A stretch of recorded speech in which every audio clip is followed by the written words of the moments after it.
Senang ada time bag tak je dalam ni.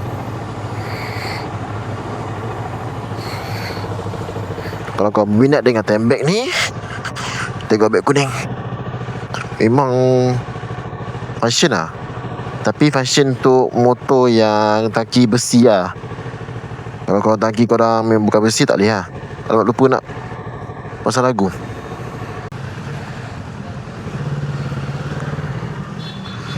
Alright, let's go balik.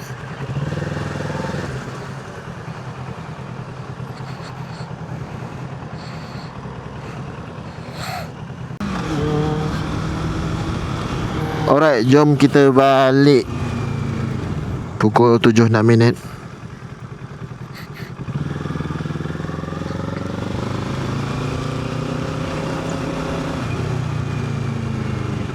Awal-awal aku bawa motor ni balik rumah kan, memang rasa penat sikit lah. Sebab kerja tu penat kan. Aku penat kerja, lepas tu balik menggunakan motor besar macam ni, terasa lah penat tu. Tapi bila dah pakai hampir sebulan ni, rasa biasakan diri tu dah biasa. So tak rasa penat dah. Rasa excited pula nak bawa motor ni kan. Sebab motor ni best, pick up dia kuat.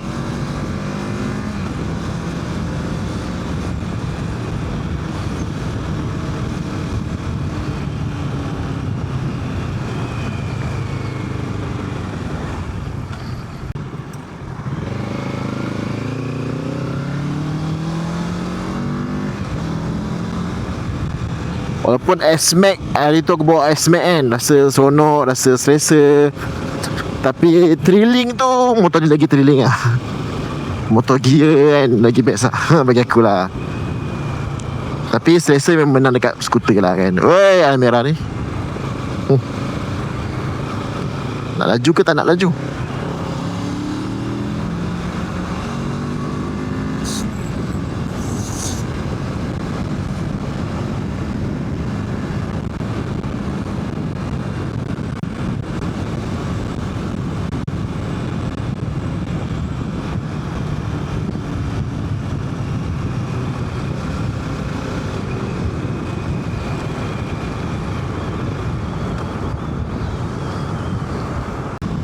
Satu lagi aku yakin dengan braking motor ni, dia 2 disc kan. Walaupun 2 port kan, dia 2 port belah kanan belah kiri. Tapi memang braking system memang part 2 lah. Memang berhenti lah. Oh ngak, ngam-ngam je. Sebab motor ni tak lebar sangat handle dia, nak cilok.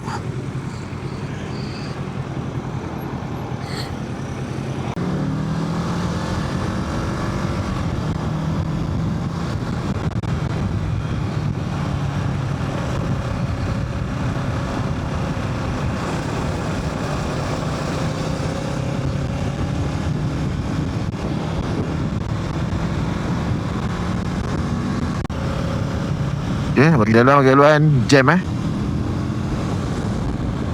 agak jam lah sikit. Kena sikit-sikit je, jangan melampau-lampau. Takut ada licin ke apa, ada minyak ke apa kan, bisang kan, bersepah.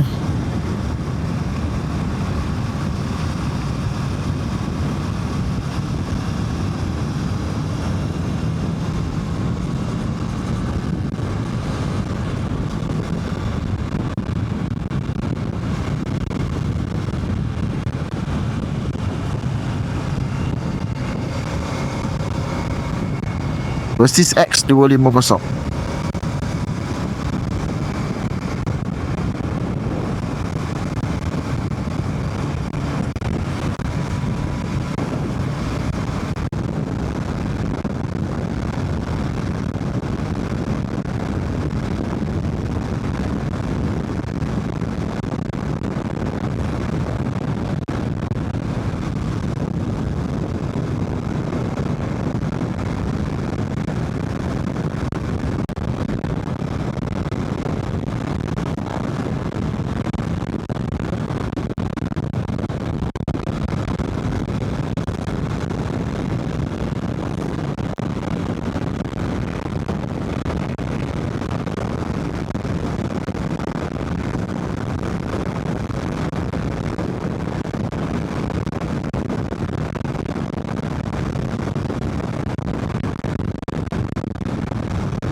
potong.